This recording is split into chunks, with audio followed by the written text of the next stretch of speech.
ഐക്യ ജനതാദളും BJPയുമാണ് അവിടെ സീറ്റ് പങ്കിട്ടെടുക്കുന്നത്.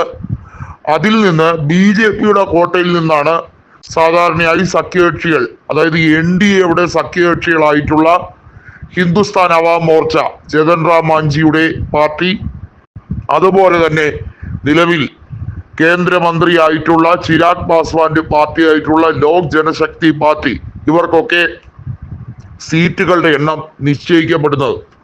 എന്നാൽ ആ കാര്യത്തിൽ ഒരു വലിയ പ്രശ്നം ഉദിച്ചിരിക്കുകയാണ്. BJP പറഞ്ഞിരിക്കുന്നത് തങ്ങൾക്ക് അലൗ ചെയ്തിട്ടുള്ള സീറ്റുകൾ അവിടെ പാർട്ടി അംഗങ്ങൾക്ക് മത്സരിക്കേണ്ടതായി ഉണ്ട്. അതുകൊണ്ട് തന്നെ മറ്റുള്ള ഘടകകക്ഷികൾക്ക് സീറ്റ് നൽകുന്ന കാര്യത്തിൽ ഐക്യ ജനതാദൾ അനുഭാവപൂർവ്വം തീരുമാനമെടുക്കുകയോ ഐക്യ ജനതാദൾ വിട്ടുവീഴ്ച നടത്തുകയോ ചെയ്യണം എന്ന രീതിയിലേക്കാണ്. നമുക്കറിയാം, നിതീഷ് കുമാറിന്റെ ക്യാബിനറ്റ് എക്സ്പാൻഡ് ചെയ്തപ്പോൾ വീണ്ടും BJP അംഗങ്ങളെയാണ് ക്യാബിനറ്റ് മന്ത്രിമാരാക്കിയത്. അതായത് നിതീഷ് കുമാറിന്റെ ക്യാബിനറ്റിൽ കേവലം മുഖ്യമന്ത്രി അടക്കം 13 അംഗങ്ങൾ മാത്രമാണ് ഐക്യ ജനതാദളിൽ ഉള്ളത്. 20-ൽ പരം അംഗങ്ങൾ BJPയുടെ നേതാക്കളാണ്. അതായത് നിതീഷ് കുമാർ മുഖ്യമന്ത്രിയാണെന്നേ ഉള്ളൂ. പ്രധാന വകുപ്പുകളും മന്ത്രിസ്ഥാനവും എല്ലാം കൂടുതലായി അലങ്കരിക്കുന്നത് BJP തന്നെയാണ്. മഹാരാഷ്ട്ര മോഡൽ ഇംപ്ലിമെന്റ് ചെയ്യാനാണ് BJP അടുത്ത ലക്ഷ്യം.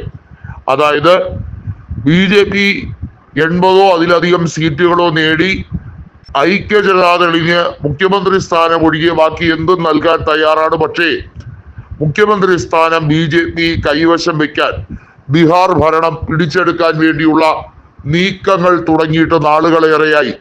നിതീഷിനെ മോദിയുടെ ക്യാബിനറ്റിലേക്ക് ഉൾക്കൊള്ളിച്ചുകൊണ്ട് ബീഹാറിൽ ഐക്യ ജനതാദൾ ഭരണം അവസാനിപ്പിച്ച് NDA ഭരണത്തിൽ BJP ബീഹാറിന്റെ ഭരണചക്രത്തിൽ ഇരിക്കാൻ വേണ്ടിയുള്ള നീക്കങ്ങൾ തുടങ്ങിയിട്ട് കാലമേറെയായി. നിർമ്മല സീതാരാമൻ എന്തുകൊണ്ടാണ് ബജറ്റിൽ ബീഹാറിനുള്ള കേന്ദ്ര വിഹിതം ഇത്രയധികം തോതിൽ വർദ്ധിപ്പിച്ചിരിക്കുന്നത് എന്നത് വലിയ സംശയകരമായി തോന്നുമെങ്കിലും വാസ്തവത്തിൽ അവരുടെ ലക്ഷ്യം ഇതാണ്: ഐക്യ ജനതാദളിനെ നേട്ടം കൊയ്തെടുക്കാൻ അനുവദിക്കാതിരിക്കുക, ഒപ്പം BJPക്ക് കൂടുതൽ സീറ്റുകൾ നേടിയെടുക്കുക. നമുക്കറിയാം, കഴിഞ്ഞ ലോക്സഭാ തെരഞ്ഞെടുപ്പിൽ ഐക്യ ജനതാദളിന് കിട്ടിയ 12 ലോക്സഭാ സീറ്റുകൾ വാസ്തവത്തിൽ BJPക്ക് അസ്വസ്ഥത ഉണ്ടാക്കുന്ന കാര്യമാണ്. കാരണം BJP ഇവരുടെ സഖ്യത്തിന്റെ ഭാഗമായി ഭരിക്കേണ്ടി വന്നതിന്റെ ഗതികേട് അത് അവർക്ക് ഒരു തീരാ നഷ്ടമായി കണക്കാക്കുകയാണ്. അതിനിടയിൽ 2020-ൽ നടന്ന നിയമസഭാ തെരഞ്ഞെടുപ്പിൽ ഐക്യ ജനതാദൾ സ്ഥാനാർത്ഥികളെ പരാജയപ്പെടുത്താൻ ചിരാഗ് ഓടി നടന്നതിന്റെ കൃത്യമായ തെളിവുകൾ നിതീഷിന്റെ കയ്യിലുണ്ട്. നിതീഷ് അതുകൊണ്ട് തന്നെ ഐക്യ ജനതാദളിന്റെ കോട്ടയിൽ നിന്നൊരു സീറ്റ് ചിരാഗിന് ഒരു കാലത്തും വിട്ടുകൊടുക്കില്ല. ജതൻ റാം മഞ്ചി നിതീഷിനെ ചതിച്ച വ്യക്തിയാണ്. ആ പക നിതീഷിന്റെ മനസ്സിലുണ്ട്. സഖ്യകക്ഷി ആയിരുന്നാലും ജതൻ റാം മഞ്ചിയെ ഒരിക്കലും അംഗീകരിക്കാൻ നിതീഷ് തയ്യാറാകില്ല.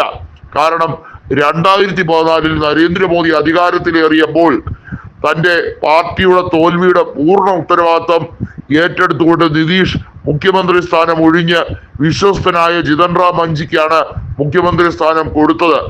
എന്നാൽ വളരെ വൈകാതെ തന്നെ അദ്ദേഹം തനിക്കുണം കാണിച്ചു. അതെല്ലാം ഒരു ഉമ്മിത്തി പോലെ നിതീഷിന്റെ നെഞ്ചിൽ കത്തുകയാണ്.